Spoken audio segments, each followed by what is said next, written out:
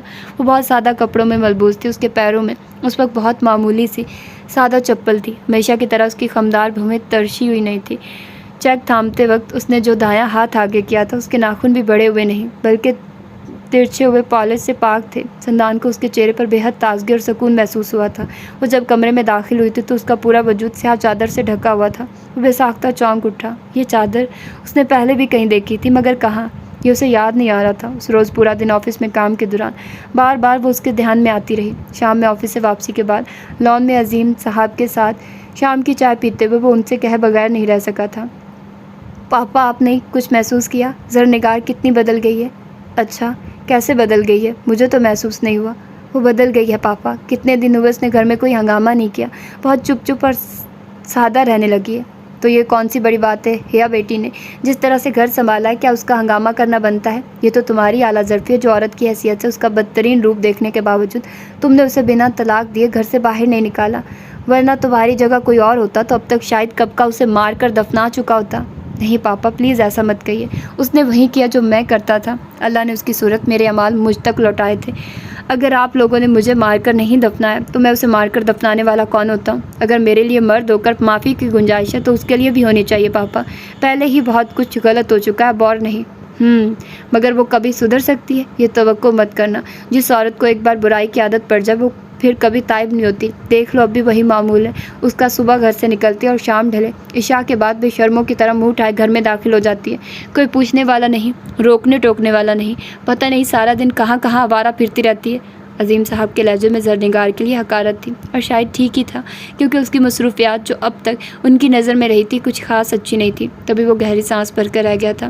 اس کے دونوں بیٹے اب پاؤں پاؤں چلنے لگے تھے۔ حیا ان دونوں کا بے حد خیال رکھتی تھی۔ سندان بھی روز آفس سے واپسی کے بعد اسے کہیں نہ کہیں گھمانے لے جاتا، کبھی وہ ڈنر یا شاپنگ کے لیے نکل جاتے۔ جب سے اس کی چھوٹی بہن گھر سے بھاگی تھی، بڑی کے سسرال والوں نے اس پر پابندی عائد کر دی تھی کہ وہ ہرگز اپنے باپ بھائی کے گھر نہیں جائے گی۔ تبھی وہ دونوں کبھی کبھار خود ہی اسے مل آتے تھے۔ اس روز بھی وہ کچھ ایسے ہی ارادے سے گھر سے نکلے تھے۔ زرنگار گھر پر تھی مگر اپنے کمرے میں بند تھی۔ حیا نے اپنے دونوں بیٹوں کو دودھ پلا کر سلا دیا۔ اس کی بیٹی عظیم صاحب کے ساتھ کھیل رہی تھی۔ تبھی وہ دونوں مطمئن ہو کر گھر سے نکل آئے تھے۔ ان کا ارادہ پہلے کچھ شاپنگ کر کے پھر بہن کی طرف جانے کا تھا، مگر شاپنگ کے بعد جیسے ہی وہ مین سڑک پر آئے کسی نے ان پر اندھا دھند فائرنگ کر دی۔ سندان کی سمجھ ہی نہیں آیا کہ یوں اچانک ایک دم سے بھلا کیا ہوا ہے۔ موٹر سائیکل پر سوار کچھ بھیانک سے اشکال کے دو لڑکے بنا کسی کی پرواہ کیے ادھر ادھر اندھا دھند گولیاں برساتے ہوئے جا رہے تھے، اور انہی گولیوں کی زد میں ان کی گاڑی بھی آ گئی تھی۔ سندان کے بازو میں گولی لگی تھی، جبکہ گاڑی کی ونڈو توڑتے ہوئے دو گولیاں بڑی تیزی سے حیا کی کمر اور ٹانگ میں پیوست ہو گئی تھی۔ وہ اس اچانک افتاد پر چلائی تھی، جبکہ سندان نے بنا زخم اور تکلیف کی پرواہ کیے گاڑی تیز رفتاری سے بھگائے اور ٹھیک 20 منٹ کے بعد ایک قریبی پرائیویٹ ہسپتال کے سامنے روکی تھی۔ حیا اور اسے فوری طور پر طبی امداد مہیا کی گئی، مگر پھر بھی حیا کو لگنے والی دو گولیوں نے اسے ہمیشہ کے لیے معذور بنا دیا تھا۔ پورے 18 گھنٹے ICU میں رہنے کے بعد وہ زندہ تو بچ گئی تھی، مگر اپنی ٹانگوں پر کھڑی نہ ہو سکی۔ جو گولی اسے کمر پر لگی تھی وہ ریڑھ کی ہڈی میں پیوست ہو گئی تھی، اور وہیں اس کی معذوری کا سبب بھی بنی۔ زرنگار کو جب یہ تک خبر ملی، سندان تمام معاملات سنبھال چکا تھا۔ اس کے بازو میں لگی گولی زیادہ گہرائی تک نہیں گئی تھی، تبھی بچت ہو گئی تھی۔ 2 دن ہسپتال میں گزارنے کے بعد تیسرے روز جب وہ گھر واپس آئے، سندان کی آنکھیں بے حد اداس تھی۔ ایک کے بعد ایک دل پر لگنے والے زخموں اور حالات نے اسے اندر سے توڑ کر رکھ دیا تھا۔ خود عظیم صاحب بھی بہت رنجیدہ تھے۔ حیا کی تکلیف اور اس کا حال ان سے دیکھا نہ جاتا تھا۔ ایسے میں بس ایک زرنگار تھی جو مستقل چپ اور باحوصلہ تھی۔ حیا کی غیر موجودگی میں اسی نے اس کے دونوں بیٹوں اور اپنی بیٹی کو سنبھالا تھا۔ حیا کی گھر واپسی کے بعد اگلی صبح فجر کی نماز کی ادائیگی کے بعد جب اس نے سب کی پسند کا ناشتہ ٹیبل پر لگایا تو سندان حیرت سے گنگ رہ گیا، مگر زرنگار نے بنا اس کی حیرانی کی پرواہ کیے حیا کے لیے الگ سے ناشتہ بنایا، اور جس وقت سندان نے آفس کے لیے تیار ہونے کے بعد حیا کو خدا حافظ کہنے کے لیے اپنے بیڈ روم میں قدم رکھا، وہ اپنے ہاتھوں سے آخری نوالا بنا کر اسے کھلا رہی تھی۔ حیرانی تھی۔ سندان بامشکل بے ہوش ہوتے ہوتے بچا تھا۔ زرنگار کا یہ روپ اس کے لیے قطعی حیران کن تھا۔ بھلا وہ اتنی اچھی گھریلو خاتون اور ایک خدمت گزار بیوی کیسے ہو سکتی تھی؟ اس کی طرح حیا بھی بے یقین تھی، شاید اسے بھی گمان نہیں تھا کہ زرنگار یوں گھر سنبھال سکتی ہے۔ سندان اس روز خواہش کے باوجود حیا کی پیشانی چوم کر اسے خدا حافظ نہیں کہہ سکا تھا۔ وہ وہیں دہلیز سے ہی دونوں کو خدا حافظ کہہ کر پڑ گیا تھا۔ آفس میں سارا دن پھر زرنگار اس کے حواس پر سوار رہی تھی۔ وہ ابھی ایک میٹنگ سے فارغ ہوا تھا جب اس کا سیل فون بج اٹھا۔ اس نے 2-3 بیلز کے بعد ہاتھ بڑھا کر اسکرین پر نظر ڈالی تو وہاں اس کے گھر کا لینڈ لائن نمبر جگمگا رہا تھا۔ اس نے کال پک کی تو دوسری جانب زرنگار کی آواز سن کر پھر ساکت رہ گیا۔ میں نے دوپہر کے لیے کھانا پکا لیا ہے، آپ مصروف نہ ہو تو گھر آ کر کھانا کھا لیجیے۔ اس کے سلام کا جواب دینے کے بعد اس نے مختصراً اطلاع دے کر فون بند کر دیا، جبکہ وہ کتنی ہی دیر تک حیران سا بیٹھا رہا تھا۔ زرنگار کی اتنی بڑی تبدیلی نہ اس سے ہضم ہو رہی تھی نہ اس کی سمجھ میں آ رہی تھی۔ تبھی اس وقت وہ اس کے بلاوے پر گھر کھانے کے لیے نہیں گیا تھا، تاہم رات کا کھانا بھی زرنگار نے ہی تیار کیا تھا اور اس کی بھوک بھی زوروں پر تھی۔ سندان نے دیکھا وہاں کھانے کی میز پر ساری اس کی فیوریٹ ڈشز بنی ہوئی تھی۔ اس نے ایک نظر ٹیبل کا جائزہ لینے کے بعد چکن بریانی کی ڈش اپنی طرف کھسکائی اور اس میں سے ذرا سے چاول اپنی پلیٹ میں ڈال لیے۔ زرنگار اس کی نظر میں ایک بوڑھ عورت تھی۔ اس کے اندازے کے مطابق اسے کھانے پکانے کا کوئی تجربہ نہیں تھا، مگر جس وقت اس نے چاولوں کا پہلا چمچہ منہ میں ڈالا اسے زور کا جھٹکا لگا۔ اپنی پوری زندگی میں اس نے اتنی لذیذ چکن بریانی نہیں کھائی تھی۔ 2 پلیٹ چاول کیسے وہ چٹ کر گیا اسے پتہ ہی نہ چلا، اور پھر بریانی کے بعد اچار، گوشت، کٹلس اور خالص کھوئے کی کھیر۔ اس کا دل لوٹ گئی تھی۔ ہر چیز کا ذائقہ پہلی سے بڑھ کر تھا۔ اسے گمان ہی نہیں تھا کہ اس لڑکی کے ہاتھ میں خدا نے اتنا ذائقہ رکھا تھا۔ یہ بھی اچھا کھانا پکاتی تھی، مگر زرنگار کے مقابل اس کے ہاتھ کا ذائقہ کچھ بھی نہیں تھا۔ سندان کی طرح عظیم صاحب بھی نگار سے خفگی کے باوجود اس کے ہاتھ کے بنے کھانے کی تعریف کرنے پر مجبور ہو گئے تھے، مگر اسے تعریف کی پرواہ نہیں تھی۔ ہیا کو وہ پہلے ہی کھانا کھلا کر سلا چکی تھی۔ تبھی ٹیبل لگانے کے بعد وہ اپنے کمرے میں چلی آئی۔ عشاء کی نماز کا وقت کافی ہو چکا تھا، مگر اسے فرصت نہیں تھی۔ اب فرصت ملی تو فوراً وضو کر کے جائے نماز پر جا کھڑی ہوئی، اور پھر اسی طرح کب پوری رات بیت گئی پتہ نہیں چلا۔ اگلے روز اتوار تھا۔ فجر کی نماز کی ادائیگی کے بعد کچھ دیر آرام کر کے وہ کچن میں آئے تو وہاں سندان پہلے سے موجود تھا اور اپنے دونوں بیٹوں کے لیے دودھ بوائل کر رہا تھا۔ السلام علیکم، آہٹ کی آواز پر اس نے پیچھے پڑھ کر دیکھا، اور پھر زرنگار کے سلام کرنے پر اسے چند لمحوں تک ایک ٹک دیکھتا رہا۔ وعلیکم السلام، آپ ہٹیں، میں بوائل کر دیتی ہوں دودھ۔ نہیں، اس کی ضرورت نہیں ہے، پہلے ہی کل آپ نے اپنی مصروفیات ترک کے گھر کو اتنا ٹائم دیا، میں بہت شکر گزار ہوں۔ آج انشاءاللہ نئی ملازمہ آ جائے گی، تب تک میں ہینڈل کر سکتا ہوں۔ ٹھیک ہے، سندان کی اطلاع پر بنا کوئی بحث کیے وہ خاموشی سے واپس پلٹ گئے۔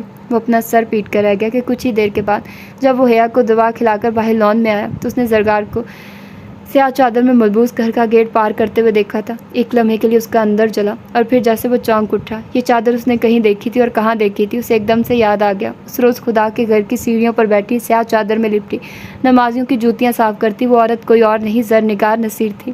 وہ زرنگار نصیر جس کی بہن کی زندگی اور عزت کو اس کی فریبی محبت کا ناک ڈس گیا تھا، جو اسے اپنی مری ہوئی بہن کی بربادی کا انتقام لینے کے لیے اس کی زندگی کا حصہ بنی تھی، جسے صرف اور صرف اس کی ذلت اور اذیت درکار تھی، اور اس کے لیے اس نے خود کو گناہ کی محفلوں کی زینت بنا لیا تھا، بنا اللہ کی ناراضی اور اپنے نقصان و انجام کی پرواہ کیے۔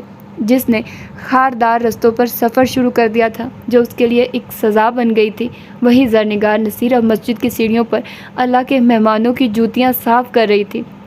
اس کے ہاتھ سے پانی کا پائپ چھوٹ گیا۔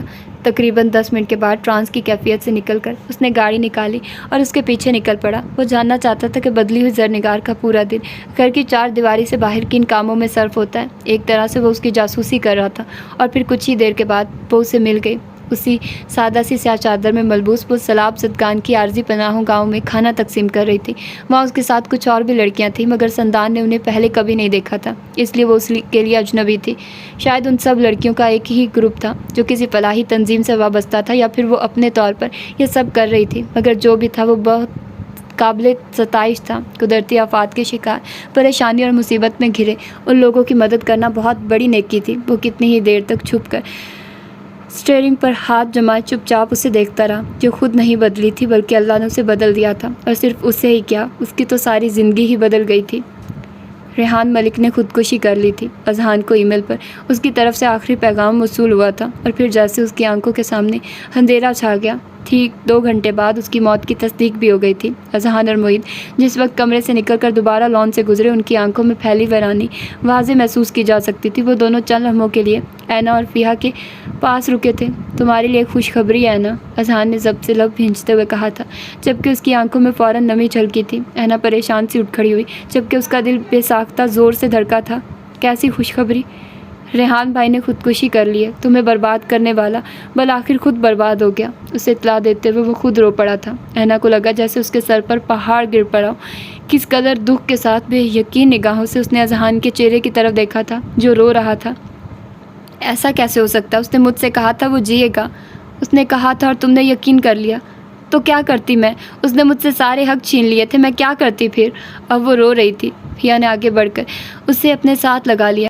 چلو اذہان، ابھی بہت کام باقی ہے۔ اس کا رونا شاید معید سے برداشت نہیں ہوا، تبھی اذہان کو کہتے ہوئے وہ آگے بڑھ گیا تو مجبوراً اذہان کو بھی اس کی تقلید میں قدم آگے بڑھانے پڑے۔ اینا کے ہاتھ بالکل برف ہو رہے تھے۔ فیا اسے خود سے لگائے اندر لاؤنج میں آ گئی، جہاں مرینا بیگم کا حال بھی اس سے مختلف نہیں تھا۔ اگلے تقریباً 2.5 گھنٹوں میں سب شہر پہنچ چکے تھے، مگر ریحان کی میت نہیں پہنچی تھی۔ وہ گھر جس میں اس بد نصیب انسان کے جیتے جی کوئی جگہ نہیں تھی، اب اسی گھر کے در و دیوار اس کی صورت کو ترس رہے تھے، مگر وہ آ ہی نہیں رہا تھا۔ آسیہ بیگم بار بار بے ہوش ہو رہی تھی۔ خود اعظم ملک صاحب کا حال بھی دیکھنے لائق تھا۔ بیٹے کی معذوری کی خبر ہی ان پر قیامت بن کر گزری تھی کجا کہ وہ دنیا سے ہی چلا گیا تھا۔ زندگی کی ایک کتاب میں اور زندہ جاوید کردار نے ہمیشہ کے لیے آنکھیں بند کر لی تھی، مگر یہ کہانی بھلا ختم کہاں ہوئی تھی؟ صرف ایک کردار کی موت سے بھلا ایسی کوئی کہانی ختم ہو بھی کیسے سکتی ہے؟ تو یہ تھی اس کی چوتھی ایپیسوڈ۔ ہوپ سو کہ آپ لوگوں کو اچھی لگی ہوگی۔ اچھی تو نہیں لگی ہوگی کیونکہ اس کا اینڈ اچھا نہیں ہے، ریحان کی موت ہو جاتی ہے۔ اس کا کردار بھی عجیب سا ہی تھا، عجیب۔ کچھ لوگ ہوتے ہیں ایسے بد نصیب بیچارے، اللہ ہر کسی کی تقدیر اچھی کرے۔ تو خیر ملتے ہیں اس کی 5ویں ایپیسوڈ میں، ہو سکتا ہے وہ اس کی لاسٹ ایپیسوڈ ہو، مجھے لگ رہا ہے کہ اب یہ لاسٹ ایپیسوڈ ہوگی 5ویں۔ تو ٹل دین اللہ حافظ۔